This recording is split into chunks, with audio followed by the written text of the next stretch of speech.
ನಮಸ್ಕಾರ, first tube ನ ಮತ್ತೊಂದು ವಿಡಿಯೋಗೆ ಸ್ವಾಗತ. ಸ್ನೇಹಿತರೆ, ಸಂಗೀತ ಅಂದ್ರೆ ಕೇವಲ ಕೆಲವು ವಾದ್ಯಗಳ ಶಬ್ದವಲ್ಲ, ಅದೊಂದು ಭಾಷೆ, ಅದೊಂದು ಭಾವನೆ, ಅದೊಂದು ಕಣ್ಣಿಗೆ ಕಾಣದ ದೈವಿ ಶಕ್ತಿ. ಒಂದು ಸುಂದರವಾದ ಹಾಡು ನಮ್ಮಲ್ಲಿ ನಗುವನ್ನು ತರಿಸಬಹುದು ಮತ್ತು ನಮ್ಮ ಹಳೆಯ ನೆನಪುಗಳನ್ನ ಮರುಕಳಿಸುವಂತೆ ಮಾಡಬಹುದು. ಇನ್ನು ನಮ್ಮ ಅರಿವಿಗೆ ಬಾರದಂತೆ ನಮ್ಮ ಕಣ್ಣಿನಿಂದ ನೀರು ಸುರಿಸುವಂತೆಯೂ ಕೂಡ ಮಾಡಬಹುದು. ಭಾರತೀಯ ಚಿತ್ರರಂಗದ ಇತಿಹಾಸವನ್ನ ಒಮ್ಮೆ ನಾವು ತಿರುವಿ ನೋಡಿದರೆ ಅಲ್ಲಿ ನಮಗೆ ಇಂತಹ ಸಾವಿರಾರು ಮಾಂತ್ರಿಕ ಹಾಡುಗಳು ಸಿಗುತ್ತವೆ. ಆದ್ರೆ ಆ ಹಾಡುಗಳ ಅದ್ಭುತಗಳು ರೆಕಾರ್ಡಿಂಗ್ ಸ್ಟುಡಿಯೋದ 4 ಗೋಡೆಗಳ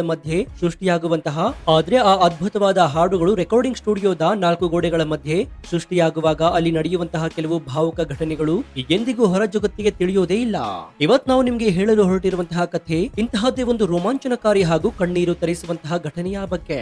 ಯಾವ ಗಾಯಕಿಯ ಕಂಠವನ್ನ ಇಡೀ ಜಗತ್ತು ಗಾನ ಕೋಗಿಲೆಯ ಧ್ವನಿ ಅಂತ ಆರಾಧಿಸುತ್ತೋ, ಯಾವ ಗಾಯಕಿ ಮೈಕ್ ಮುಂದೆ ನಿಂತರೆ ಕಲ್ಲಿನ ಮೂರ್ತಿಯಂತೆ ಎಲ್ಲಷ್ಟು ಕದ್ದಲದೆ ಹಾಡ್ತಾ ಇರ್ತಾರೋ ಅಂತಹ ಗಾನ ಸರಸ್ವತಿ ಎಸ್ ಜಾನಕಿಯವರು ಒಂದು ದಿನ ರೆಕಾರ್ಡಿಂಗ್ ಸ್ಟುಡಿಯೋದಲ್ಲಿ ಮೈಕ್ ಮುಂದೆ ನಿಂತು ಬಿಕ್ಕಿ ಬಿಕ್ಕಿ ಅತ್ತಿದ್ದರು ಎನ್ನುವಂತಹ ಅಚ್ಚರಿಯ ಸತ್ಯ ಇದೀಗ ಬಟಾ ಬಯಲಾಗಿದೆ.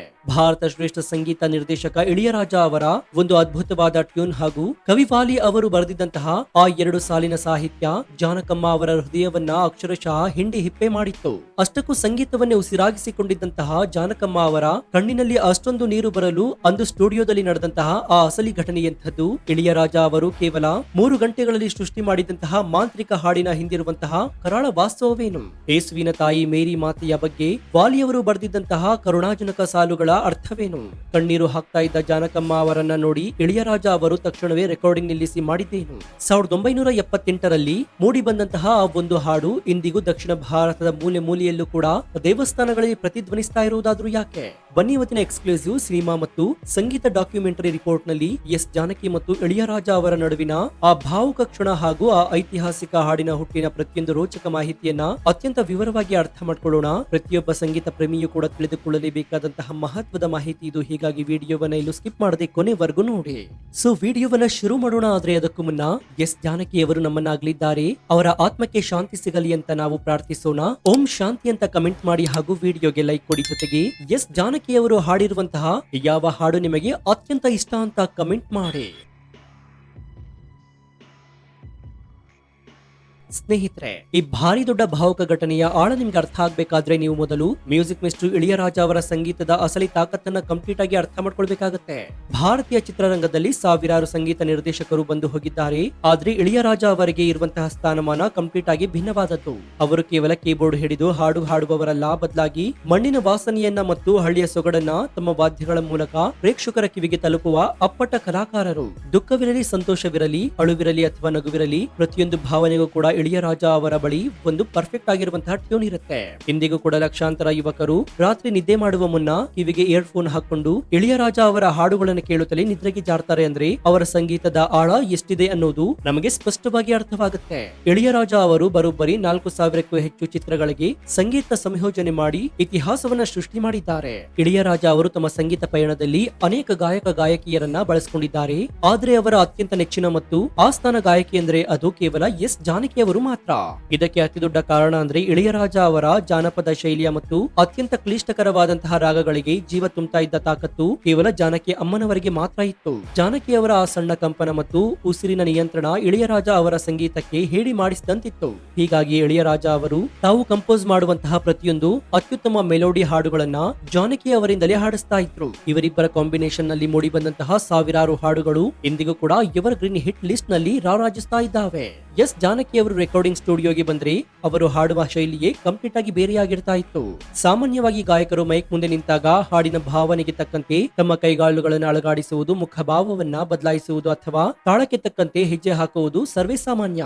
ಆದ್ರೆ ಜಾನಕಿ ಅಮ್ಮನವರು ಮಾತ್ರ ಒಮ್ಮೆ ಮೈಕ್ ಮುಂದೆ ಬಂದು ನಿಂತರೆ ಮುಗೀತು, ಅವರು ತಮ್ಮ ದೇಹವನ್ನ ಒಂದು ಚೂರು ಕೂಡ ಅಲುಗಾಡಿಸ್ತಾ ಇರಲಿಲ್ಲ. ಸಂಪೂರ್ಣ ಏಕಾಗ್ರತೆಯಿಂದ ಕೇವಲ ಕಂಠದಲ್ಲಿ ಮಾತ್ರ ಭಾವನೆಗಳನ್ನ ಹೊರತರ್ತಾ ಇದ್ರು. ಅವರು ಭೌತಿಕವಾಗಿ ಎಂದಿಗೂ ಕೂಡ ಭಾವುಕರಾಗ್ತಾ ಇರಲಿಲ್ಲ. ಇಂತಹ ಅದ್ಭುತ ಏಕಾಗ್ರತೆಯ ಗಾಯಕಿಯನ್ನ ಕದಲಿಸುವ ಅಥವಾ ಭಾವುಕರಾಗುವಂತೆ ಮಾಡುವ ಶಕ್ತಿ ಯಾರಿಗೂ ಇಲ್ಲ ಅಂತ ಇಡೀ ಚಿತ್ರರಂಗ ಅಂದ್ಕೊಂಡಿತ್ತು. ಆದ್ರೆ ಜಾನಕಮ್ಮನವರ ಆ ಕಲ್ಲಿನಂತಹ ಏಕಾಗ್ರತೆಯನ್ನ ಮತ್ತು ಕಟ್ಟುನಿಟ್ಟಿನ ಭಾವನೆಯನ್ನ ಕಂಪ್ಲೀಟ್ ಆಗಿ ನುಚ್ಚುನೂರು ಮಾಡಿದ್ದು ಕೇವಲ ಇಳಿಯರಾಜ ಅವರ ಒಂದು ಮಾಂತ್ರಿಕ ಹಾಡು. 1978ರಲ್ಲಿ ಅಚ್ಚಾಣಿ ಎನ್ನುವ ತಮಿಳು ಚಿತ್ರದ ರೆಕಾರ್ಡಿಂಗ್ ಕೆಲಸಗಳು ನಡೀತಾ ಇತ್ತು. ಈ ಚಿತ್ರದಲ್ಲಿ ಮುತ್ತುರಾಮನ್ ಲಕ್ಷ್ಮಿ, ಅಶೋಕನ್ ಮತ್ತು ಮನೋರಮಾ ಅವರಂತಹ ಘಟಾನುಘಟಿ ದಿಗ್ಗಜರು ಅಭಿನಯಿಸ್ತಾ ಇದ್ರು.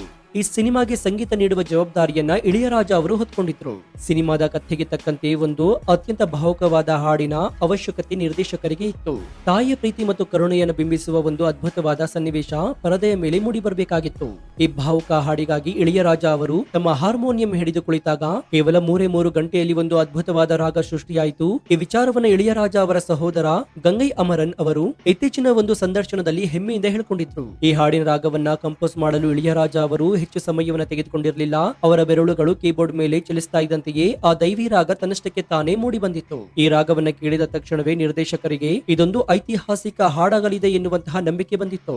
ತಕ್ಷಣವೇ ಆ ಟ್ಯೂನ್ ಅನ್ನ ಪ್ರಖ್ಯಾತ ಗೀತ ರಚನಾಕಾರ ಆಗಿರುವಂತಹ ವಾಲಿ ಅವರ ಕೈಗಿಟ್ಟು ಇದಕ್ಕೆ ಅತ್ಯಂತ ಕರುಣಾಜನಕ ಸಾಹಿತ್ಯವನ್ನ ಬರೆಯುವಂತೆ ವಿನಂತಿಸಲಾಯಿತು. ಕವಿ ವಾಲಿ ಅವರು ಆ ಟ್ಯೂನ್ ಅನ್ನ ಕೇಳಿದ ತಕ್ಷಣವೇ ಅವರ ಮನಸ್ಸಿನಲ್ಲಿ ಒಂದು ಅದ್ಭುತವಾದ ಕಲ್ಪನೆ ಮೂಡಿಬಂತು. ಆ ಹಾಡನ್ನ ಯೇಸುವಿನ ತಾಯಿ ಮೇರಿ ಮಾತೆಗೆ ಅರ್ಪಣೆ ಮಾಡುವ ಉದ್ದೇಶದಿಂದ ಅವರು ಅತ್ಯಂತ ಆಳವಾದ ಪದಗಳನ್ನ ಜೋಡಿಸಲು ಶುರು ಮಾಡಿದ್ರು. ಮಾತಾವುನ್ ಕೋವಿಲ್ ಎನ್ನುವಂತಹ ಪಲ್ಲವಿಯೊಂದಿಗೆ ಶುರುವಾಗುವಂತಹ ಈ ಹಾಡಿನ ಪ್ರತಿಯೊಂದು ಸಾಲು ಕೂಡ ಕೇಳುಗರ ಕರುಳನ್ನ ಹಿಂಡುವಂತಿತ್ತು. ತಾಯಿಯ ವಾತ್ಸಲ್ಯ, ಕರುಣೆ ಮತ್ತು ಆಕೆಯ ಮಡಿಲಿನಲ್ಲಿರುವಂತಹ ಮಗುವಿನ ಅಸಹಾಯಕತೆಯನ್ನ ವಾಲಿ ಅವರು ತಮ್ಮ ಲೇಖನಿಯ ಮೂಲಕ ಅಕ್ಷರಶಃ ಜೀವಂತವಾಗಿಸಿದ್ರು. ಸಾಹಿತ್ಯ ಮತ್ತು ಸಂಗೀತ ಈ ಅದ್ಭುತ ಸಮಾಗಮ ಇದೀಗ ಗಾಯಕಿಯ ಧ್ವನಿಗಾಗಿ ಕಾಯ್ತಾ ಇತ್ತು. ಆ ಧ್ವನಿ ಬೇರೆ ಯಾರದ್ದೂ ಆಗಿರ್ಲಿಲ್ಲ, ಅದು ನಮ್ಮ ನೆಚ್ಚಿನ ಗಾಯಕಿ ಗಾನಕೋಗಿಲೆ ಎಸ್ ಜಾನಕಿಯವರದ್ದೇ ಆಗಿತ್ತು. ಹಾಡಿನ ಟ್ರ್ಯಾಕ್ ಸಿದ್ಧವಾದ ನಂತರ ಎಸ್ ಜಾನಕಿಯವರು ಸ್ಟುಡಿಯೋಗೆ ಆಗಮಿಸುತ್ತಾರೆ. ವಾಲಿಯವರು ಬರೆದಿದ್ದಂತಹ ಹಾಡಿನ ಸಾಹಿತ್ಯದ ಹಾಳೆಯನ್ನ ಅವರ ಕೈಗಿಡಲಾಗುತ್ತೆ. ಇಳಿಯರಾಜ ಅವರು ಲೈವ್ ಆರ್ಕೆಸ್ಟ್ರಾವನ್ನ ಸಜ್ಜುಗೊಳಿಸಿ ಜಾನಕಮ್ಮ ಅವರಿಗೆ ಸಿಗ್ನಲ್ ಅನ್ನು ನೀಡುತ್ತಾರೆ. ಯಾವಾಗಲೂ ಹಾಡುವಂತೆ ಜಾನಕಿಯವರು ಮೈಕ್ ಮುಂದೆ ಅತ್ಯಂತ ಸ್ಥಿರವಾಗಿ ಕಲ್ಲಿನ ಮೂರ್ತಿಯಂತೆ ನಿಂತ್ಕೊಳ್ತಾರೆ. ಹಾಡು ಶುರುವಾಗುತ್ತೆ. ಮಾತಾವುನ್ ಕೋವಿಯಲ್ ಎನ್ನುವಂತಹ ಮೊದಲ ಸಾಲು ಜಾನಕಮ್ಮ ಅವರ ಕಂಠದಿಂದ ಹೊರ ಬರ್ತಾ ಇದ್ದಂತೆಯೇ ಇಡೀ ಸ್ಟುಡಿಯೋದಲ್ಲಿ ಒಂದು ರೀತಿಯ ದೈವಿ ವಾತಾವರಣ ಸೃಷ್ಟಿಯಾಯಿತು. ಅವರ ಧ್ವನಿಯಲ್ಲಿದ್ದಂತಹ ಆ ನೋವು ಮತ್ತು ಕರುಣೆ ಅಲ್ಲಿ ನಡೆದಿದ್ದ ಪ್ರತಿಯೊಬ್ಬ ಸಂಗೀತಗಾರನ ಹೃದಯವನ್ನ ಸ್ಪರ್ಶಿಸಿತ್ತು. ಹಾಡು ಮುಂದುವರಿತಾ ಇತ್ತು. ಮೊದಲ ಚರಣ ಮುಗಿದು ಎರಡನೇ ಚರಣ ಶುರುವಾಯಿತು. ಜಾನಕಮ್ಮ ಅವರು ಹಾಡಿನ ಭಾವನೆಗೆ ಕಂಪ್ಲೀಟ್ ಆಗಿ ಕಳೆದು ಹೋಗಿದ್ರು. ಆದ್ರೆ ಆ ಒಂದು ನಿರ್ದಿಷ್ಟ ಸಾಲು ಬಂದಾಗ ಅವರ ಗಂಟಲು ಅಕ್ಷರಶಃ ಬಿಗಿಯಾಯಿತು. ಪಿಳ್ಳೈ ಪೇರಾದ ಪೆಣ್ಮೈ ತಾಯನಾದವ್ ಅನ್ನೈ ಇಲ್ಲಾದ ಮಗನೈ ತಾಲಟದು ಎನ್ನುವಂತಹ ಸಾಲುಗಳನ್ನ ಜಾನಕಮ್ಮ ಓದ್ತಾರೆ. ಇದರ ಅರ್ಥ ಮಕ್ಕಳನ್ನ ಹೆರದ ಹೆಣ್ಣು ತಾಯಿಯಾದಾಳು, ತಾಯಿಲ್ಲದ ಮಗನಿಗೆ ಜೋಗುಳ ಹಾಡುತ್ತಿದ್ದಾಳೆ ಅಂತ. ಈ ಸಾಲುಗಳಲ್ಲಿದ್ದಂತಹ ಆಳವಾದ ಅರ್ಥ ಅಕ್ಷರಶಃ ಜಾನಕಮ್ಮ ಅವರ ಹೃದಯವನ್ನ ಬಗೆಯಿತ್ತು. ತಾಯಿಲ್ಲದ ಮಗುವಿನ ನೋವು ಮತ್ತು ಹೆರದೆ ತಾಯಿಯಾದವಳ ವಾತ್ಸಲ್ಯದ ಈ ಕಲ್ಪನೆ ಅವರ ಮನಸ್ಸಿನಲ್ಲಿ ಒಂದು ಭಾರಿ ದೊಡ್ಡ ಭಾವುಕತೆಯ ಅಲೆಯನ್ನ ಸೃಷ್ಟಿ ಮಾಡಿತ್ತು. ಈ ಸಾಲುಗಳನ್ನ ಹಾಡಲು ಪ್ರಯತ್ನಿಸಿದ ಜಾನಕಮ್ಮ ಅವರ ಧ್ವನಿ ಏಕಾಏಕಿ ನಡುಗಲು ಶುರುವಾಯಿತು. ಕಲ್ಲಿನಂತೆ ನಿಂತಿದ್ದ ಅವರ ದೇಹ ಕಂಪಿಸಲು ಶುರುವಾಯಿತು. ಆಡುತ್ತಲೇ ಇದ್ದ ಅವರು ಇದ್ದಕ್ಕಿದ್ದಂತೆ ಮೈಕ್ ಮುಂದೆಯೇ ಬಿಕ್ಕಿ ಬಿಕ್ಕಿ ಅಳಲು ಶುರು ಮಾಡ್ತಾರೆ. ಅವರ ಕಣ್ಣಿನಿಂದ ಕಣ್ಣೀರಿನ ಧಾರೆ ನಿರಂತರವಾಗಿ ಹರಿಯುತ್ತೆ. ಇಡೀ ಜಗತ್ತನ್ನೇ ತನ್ನ ಧ್ವನಿಯಿಂದ ಆಡುತ್ತಿದ್ದಂತಹ ಗಾನ ಸರಸ್ವತಿ ಕೇವಲ ಆ 2 ಸಾಲಿನ ಸಾಹಿತ್ಯಕ್ಕೆ ಅಕ್ಷರಶಃ ಮಗುವಿನಂತೆ ಕಣ್ಣೀರು ಹಾಕಿದ್ರು. ಅವರ ಆ ಅಳು ಇಡೀ ಸ್ಟುಡಿಯೋದಲ್ಲಿದ್ದವರನ್ನ ಅಕ್ಷರಶಃ ಮೂಕ ವಿಸ್ಮಿತರನ್ನಾಗಿ ಮಾಡಿತ್ತು. ಯಾವತ್ತು ರೆಕಾರ್ಡಿಂಗ್ ನ ಸಮಯದಲ್ಲಿ ಭಾವುಕರಾಗದಂತಹ ಜಾನಕಮ್ಮನವರ ಕಣ್ಣಲ್ಲಿ ನೀರು ಬಂದಿರೋದನ್ನ ನೋಡಿ ಎಲ್ಲರೂ ಕೂಡ ಆಶ್ಚರ್ಯವಾಗಿತ್ತು.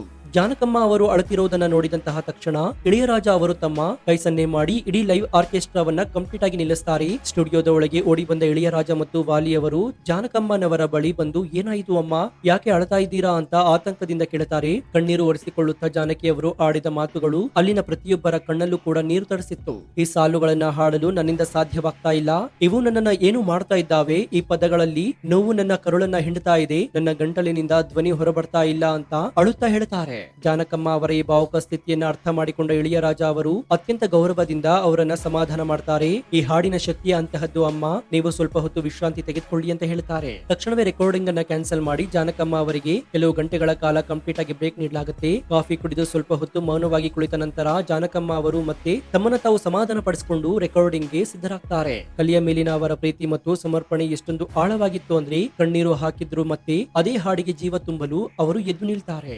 ವಿರಾಮದ ನಂತರ ಮತ್ತೆ ಮೈಕ್ ಮುಂದೆ ನಿಂತ ಜಾನಕಿಯಮ್ಮ ಅವರು ತಮ್ಮ ಕಣ್ಣೀರನ್ನ ಹಿಂದಿಕ್ಕಿ ಆ ಹಾಡನ್ನ ಅತ್ಯಂತ ಅದ್ಭುತವಾಗಿ ಹಾಡಿದ್ರು.